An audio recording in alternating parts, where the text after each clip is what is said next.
Halo semuanya, perkenalkan nama saya Fadilah Laila dengan NPM 25311-098 dari KCSI 25CX.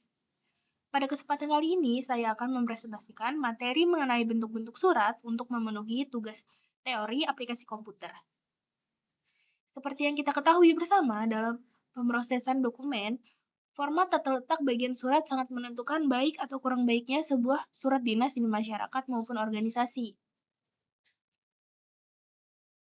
Sebelum kita mempraktikkan pembuatan surat, kita wajib memahami terlebih dahulu komponen atau anatomi dasar dari sebuah surat dinas.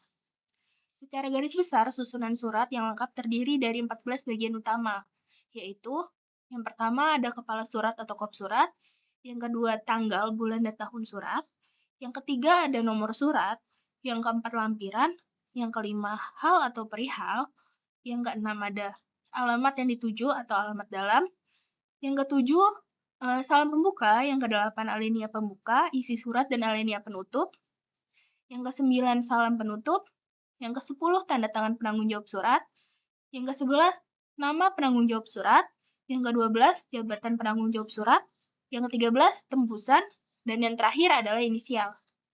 Tata letak atau posisi ke-14 bagian inilah yang nantinya membedakan satu bentuk format surat dengan format lainnya saat kita mendesain di Microsoft Word. Bentuk surat yang pertama adalah bentuk lurus penuh atau full block style. Bentuk surat seperti ini bisa dikatakan sebagai format yang paling mudah untuk diketik. Cirinya adalah seluruh bagian surat, mulai dari nomor surat, alamat tujuan, sampai tanda tangan diketik rata kiri menempel pada garis tepi kiri. Yang kedua, ada bentuk lurus atau block style. Pada umumnya, bentuk semacam ini banyak dipergunakan di lingkungan perusahaan atau di dunia bisnis swasta. Perbedaannya dengan bentuk lurus penuh, tata letak pada posisi tanggal, salam penutup, serta nama dan jabatan penanggung jawab yang digeser ke sebelah kanan.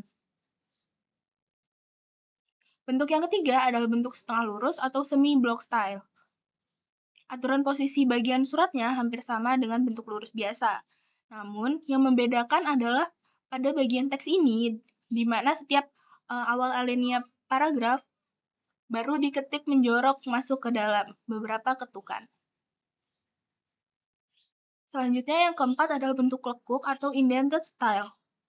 Ciri khas utama dari bentuk ini adalah alamat tujuannya, di mana penulisannya dibuat berundak ke kanan mirip tangga.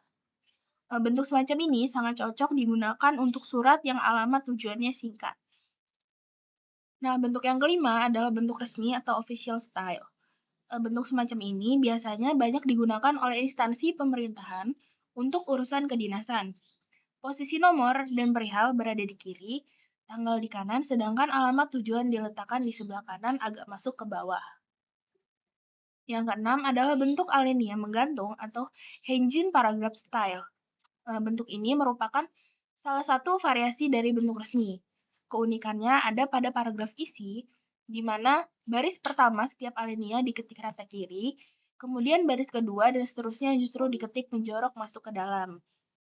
Bentuk yang terakhir atau ketujuh adalah bentuk resmi gaya baru or new style formal. Bentuk ini juga merupakan variasi dari bentuk resmi pemerintahan. Perbedaannya terletak pada penulisan isi surat yang langsung diketik rata kiri tanpa lekukan, sesuai dengan efisiensi pengetikan modern. Oke, sebagai kesimpulan, pemahaman mengenai bentuk-bentuk surat ini sangat penting dalam kompetensi aplikasi komputer agar kita bisa menyusun dokumen secara profesional sesuai kebutuhan instansi. Selain itu, kita juga bisa mengimplementasikan pembuatan surat-surat ini dalam jumlah banyak secara otomatis melalui fitur Mail March di Microsoft Word. Demikian presentasi dari saya mengenai bentuk-bentuk surat berdasarkan modul 4 aplikasi komputer. Mohon maaf apabila ada kekurangan dalam penyampaian. Terima kasih atas perhatiannya dan sampai jumpa. Bye-bye.